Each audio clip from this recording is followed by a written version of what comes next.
Bom, a aula de hoje estarei falando sobre os grupos sanguíneos, tá? Bom, um cientista que, ao observar muitos acidentes em transfusões, provou entre 1900 e 1901 que a espécie humana possui grupos sanguíneos diferentes. Notou-se que, em testes, as hemácias do doador, em alguns casos, aglutinavam em contato com o plasma do sangue do paciente. A partir disso, foi possível relacionar o fenômeno das reações entre anticorpos e antígenos. Mas o que é anticorpos e o que é antígenos?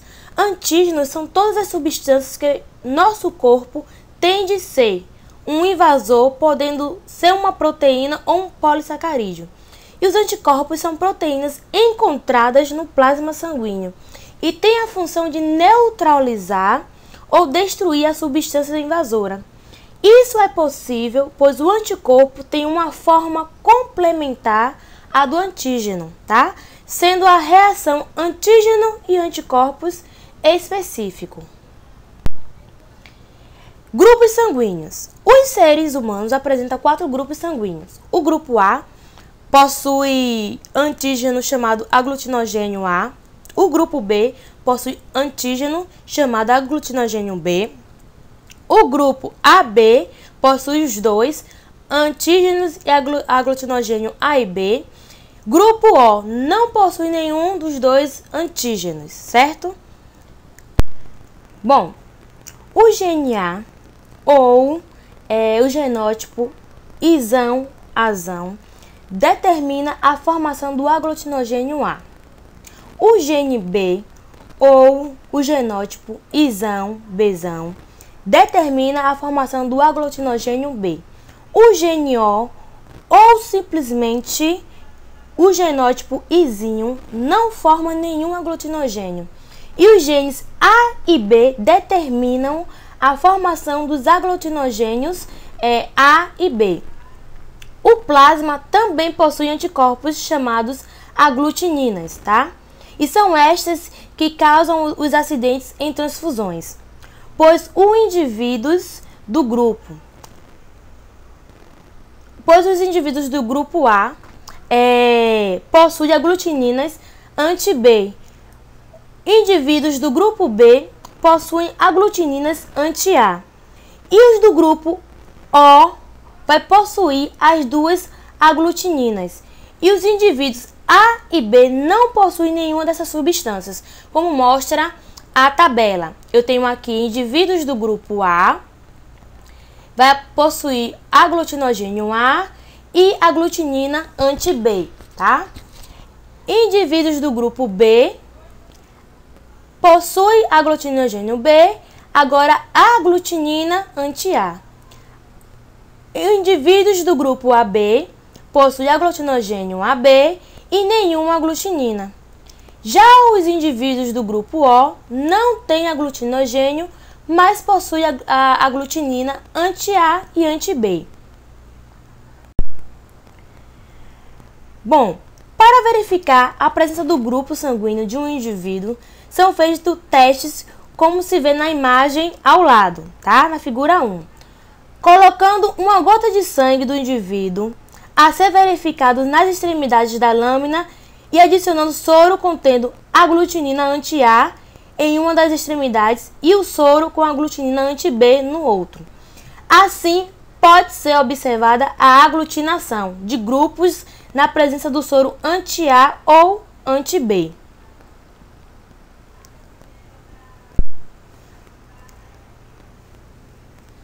Em relação às transfusões e paternidade. Em casos de erro na transfusão, o sangue do doador ele será aglutinado pelo plasma do paciente, resultando na obstrução dos vasos sanguíneos. Contudo, os glóbulos brancos do paciente destruirão as hemácias que seriam como invasoras para as nossas células de defesa. Ao destruir as hemácias, a hemoglobina e as outras substâncias são liberadas, podendo causar lesões renais, reações alérgicas e outras reações, o que pode resultar até em morte. É possível fazer o cruzamento dos grupos sanguíneos em casos de paternidade duvidosa.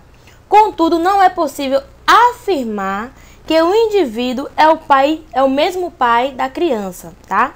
E é assim que o indivíduo não pode ser o pai, por exemplo, fazendo o cruzamento de monohibridismo, a mãe sendo do grupo AB e o suposto pai do grupo O, jamais poderão ter um filho AB ou O.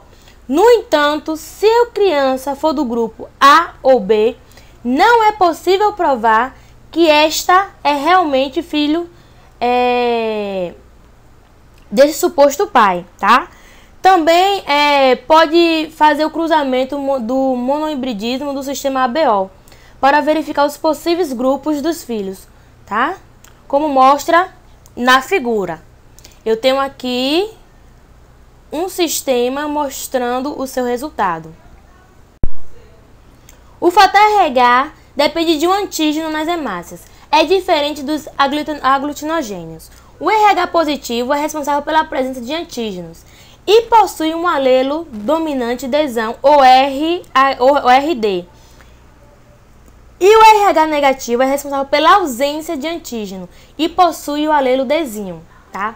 Quando em um casal, um indivíduo possui RH negativo, possui alelo desinho, e o outro RH positivo, desinho. Há duas possibilidades, sendo que 50% vai ser RH positivo e 50% vai ser RH negativo.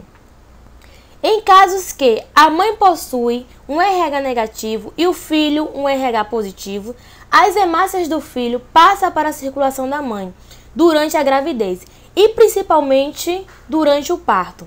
O organismo da mãe, então, estimula a produção de anticorpos anti-RH.